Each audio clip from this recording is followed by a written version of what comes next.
In this question, you're required to find the Maclaurin series for f of x is equals to sine x. Now, so let's start. F of x is equals to sine x,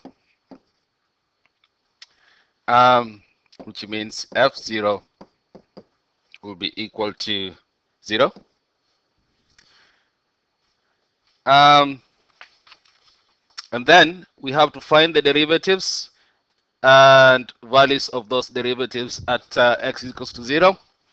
So f dash x will be equal to cos x. So f dash 0 will be equal to 1. The second derivative of f will be equal to negative sine x, which means that the value of the second derivative at 0 will be equal to 0. The third derivative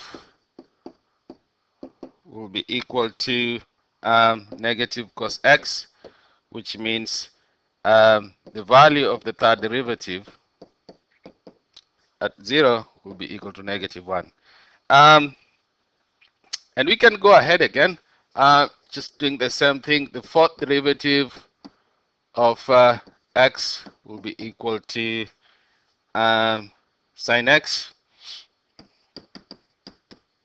So the value of the fourth derivative at 0 will actually be equal to 0. And the cycle repeats itself, right?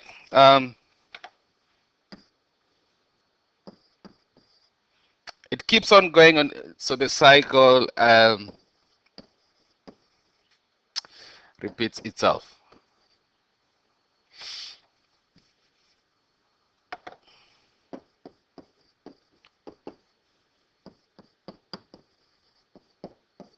All right, so what you are interested in here is just the Maclaurin series for this function that represents this function. So we can go ahead and just plug the coefficients into the general Maclaurin series. So basically what we'll have is we have f of x is equal to f0. This is now the Maclaurin series formula in your formula booklet over here. So plus f dash 0 x squared over 2 factorial plus no, actually that is not right. That will be f dash 0 x plus second derivative of f at 0 x squared over 2 factorial. Now I already have these coefficients, but I'm just writing so that you can see where this is coming from. And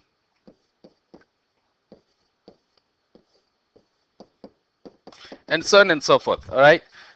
Let's plug in these coefficients. We have 0 plus x plus 0 minus x cubed over 3 factorial plus 0 plus x to the power 5 over 5 factorial plus 0 minus x to the power 7 over 7 factorial, and the pattern goes on and on. So we can simplify that to end up with x minus x cubed over 3 factorial plus x to the power 5 over 5 factorial minus x to the power 7 over 7 factorial plus whatever comes next up to the nth term. Now if you look at the powers of negative 1, that will be negative 1 to the power n, because negative 1 to the power 0 will just be 1. And then we have x to the power 2n plus 1. Those are odd numbers, over 2n plus 1 factorial.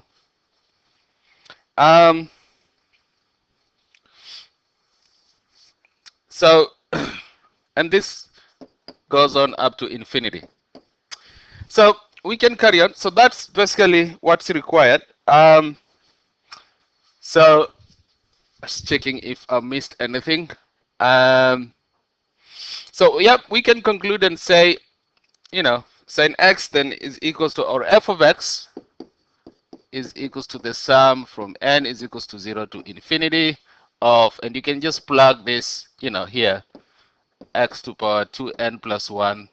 This is your nth term, which means you're actually ending up with something that is on alternating series. Anyway, but that's what we have for that. Now we have found the Maclaurin series for f of x is n. Now we need to prove that it represents the function for all x, which means we have to show that the remainder term will be, the limit of the remainder term will be equal to 0 as n approaches infinity. So we need to show,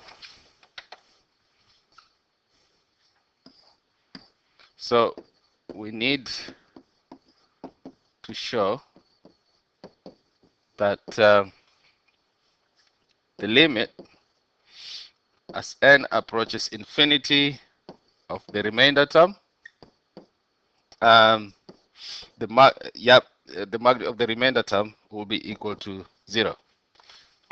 So so basically what we have to do here is we have to write an expression for the remainder term, if you remember that from my previous videos, and it's actually in your formula booklet again here.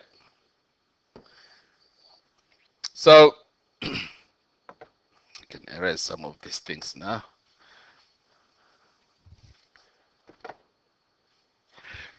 So the remainder term will be equal to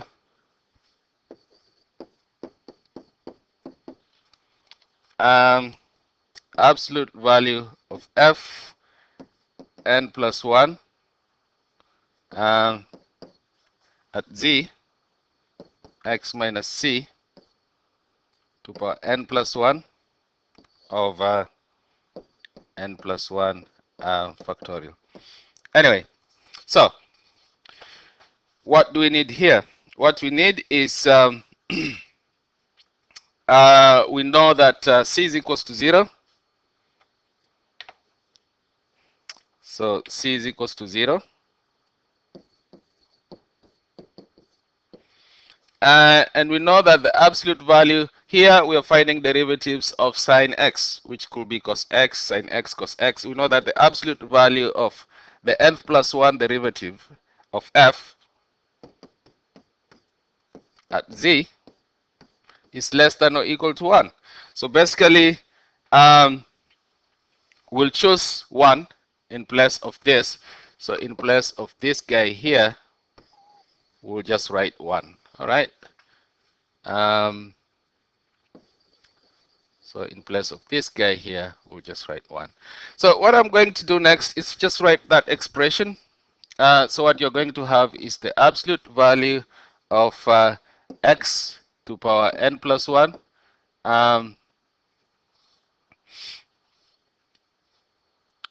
over n plus 1 factorial.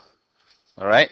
Now, if we want to find the limit of this, all right. So if we want to find the limit of this, in fact, let me write it here. So the limit as n approaches infinity of the remainder term will be the limit as n approaches infinity of what we have here, x to power n plus 1 over n plus 1 factorial, which is the same as the limit as n approaches infinity of the absolute value of x to power n plus 1 over n plus 1 factorial. Now, obviously, this will be equal to 0. We've already shown that in the previous example that that will be equal to 0, which means that our series, so hence